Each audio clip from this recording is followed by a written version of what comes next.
You got into the safety business because you wanted to protect people, but somewhere along the way, the job started controlling your time, your schedule, your priorities, even your income potential.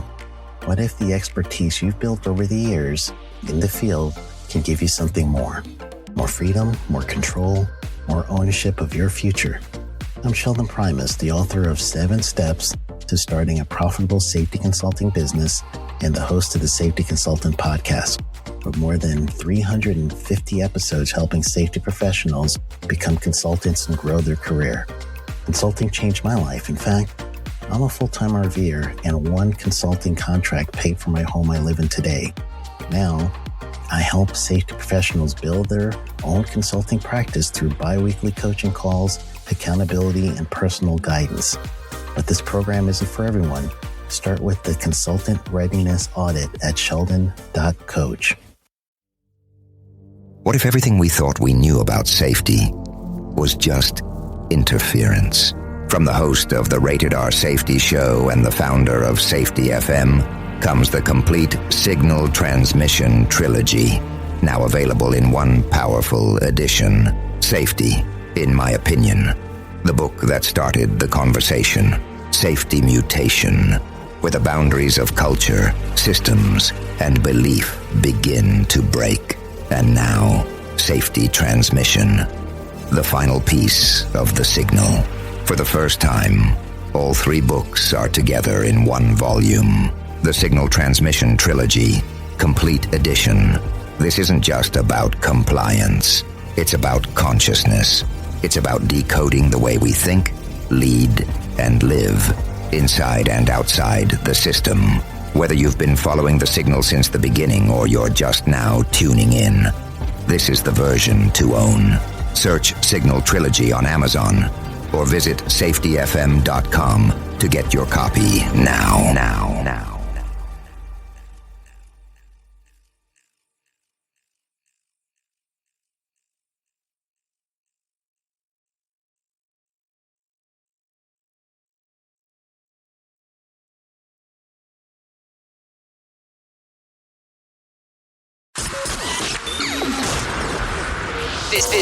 This show is brought to you by Safety FM.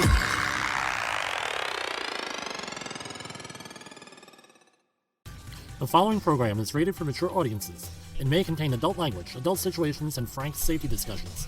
The names and certain details have been changed to protect the safe and the unsafe. But believe me, every item in here is true. Today we're starting a new thing here at Safety Wars. We're calling it our weekly safety meeting. We're starting out with weekly safety meeting topic 1, Lyme disease. It's near and dear to my heart since I've had direct experience with it 3 different times in my life. My first experience with it was at track practice in college in the early 1990s. I was at one of the early epicenters of the disease in South Jersey. I graduated from what then was called Stockton State College. Now it's Richard Stockton University. In New Jersey speak, it's exit 44 on the Garden State Parkway. I took off my pullover and left it in the grass. After practice, I put it back on. The next day, I had an irritation on my stomach. I didn't think too much about it. I didn't think of anything about it, really, until the following weekend, where it had become really irritated and a scab had formed on it. I ended up going to the doctor, where they removed and I'm using air quotes here, deer tick. It could have been any number of types of tick from my stomach and put me on antibiotics 6 weeks later when I developed symptoms of Lyme disease. Essentially, what did I have? They were like flu-like symptoms that I couldn't shake, but since they were able to find out I had a deer tick on me, they had determined it was Lyme disease and therefore put me on antibiotics. And it cured it. After 2 or 3 courses of antibiotics, I was fine. That's the important thing with Lyme disease. You have to treat it in the beginning. So, fast forward a couple years later, and I'm working on a lot of projects in South Jersey. I was doing hazardous waste site work primarily. And I got the disease 2 more times and was treated for it 2 more times. Lyme disease is caused by a bacterium called Borrelia burgdorferi, a bacterium carried in the gut of certain ticks. When these ticks attach to the human body, they go in not so pleasant places, like the armpits, the groin, the scalp, any hairy and hidden body areas. They slowly feed, and within 36 to 48 hours, they may transmit the bacteria into their human host. Young ticks are especially abundant and are seeking hosts in late spring and early summer, although adult ticks can transmit the infection as well. This infection is in most of the lower 48 states. So what are the symptoms? Half of the time, a classic bullseye rash around the bite area shows up days or weeks after the bite. Other signs and symptoms may be nonspecific and similar to flu symptoms: fever, lymph node swelling, neck stiffness, generalized fatigue, headaches, migrating joint aches, and muscle aches. Basically, you just feel off, and it will not go away. Diagnosis, like in my case, is based on the history of known exposure, in my case a tick bite, and the development of clinical signs and symptoms with blood testing providing valuable, supportive information. Most cases of Lyme disease can be successfully treated with antibiotics. It is very important that Lyme disease be diagnosed and treated early in the illness, since untreated Lyme disease may result in symptoms.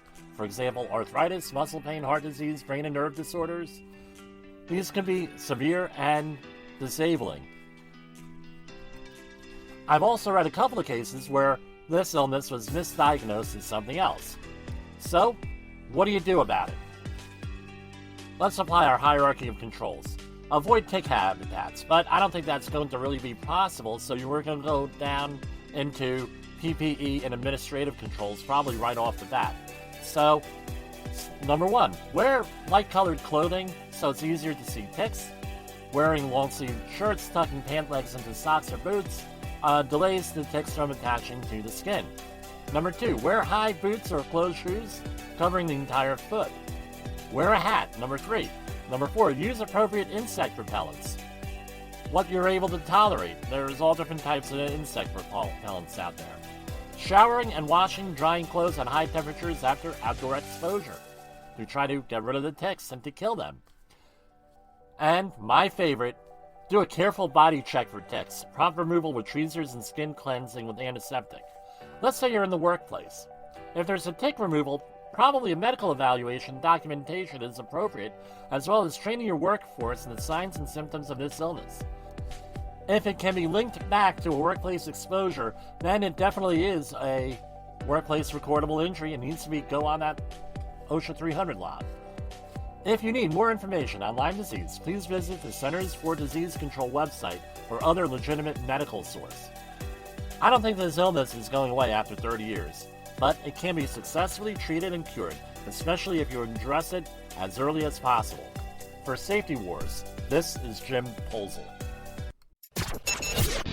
The views and opinions expressed on this podcast are those of the host and its guest and do not necessarily reflect the official policy or position of the company. Examples of analysis discussed within this podcast are only examples. They should not be utilized in the real world as the only solution available, as they are based only on very limited and dated open source information. Assumptions made within this analysis are not reflective of the position of the company. No part of this podcast may be reproduced, stored in a retrieval system, or transmitted in any form or by any means, mechanical, electronic, recording, or otherwise, without prior written permission of the creator of the podcast, Jay Allen. You got into the safety business because you wanted to protect people, but somewhere along the way, the job started controlling your time, your schedule, your priorities, even your income potential. What if the expertise you've built over the years in the field can give you something more? More freedom, more control, more ownership of your future. I'm Sheldon Primus, the author of 7 Steps to Starting a Profitable Safety Consulting Business and the host of the Safety Consultant Podcast, with more than 350 episodes helping safety professionals become consultants and grow their career. Consulting changed my life. In fact, I'm a full-time RVer, and one consulting contract paid for my home I live in today. Now, I help safety professionals build their own consulting practice through bi-weekly coaching calls, accountability, and personal guidance. But this program isn't for everyone. Start with the Consultant Readiness Audit at sheldon.coach. What if everything we thought we knew about safety was just interference? From the host of the Rated R Safety Show and the founder of Safety FM comes the complete Signal Transmission Trilogy, now available in one powerful edition. Safety, in my opinion. The book that started the conversation. Safety Mutation, where the boundaries of culture, systems, and belief begin to break. And now, Safety Transmission, the final piece of the signal. For the first time, all three books are together in one volume. The Signal Transmission Trilogy, Complete Edition. This isn't just about compliance. It's about consciousness. It's about decoding the way we think, lead, and live, inside and outside the system. Whether you've been following the signal since the beginning or you're just now tuning in, this is the version to own.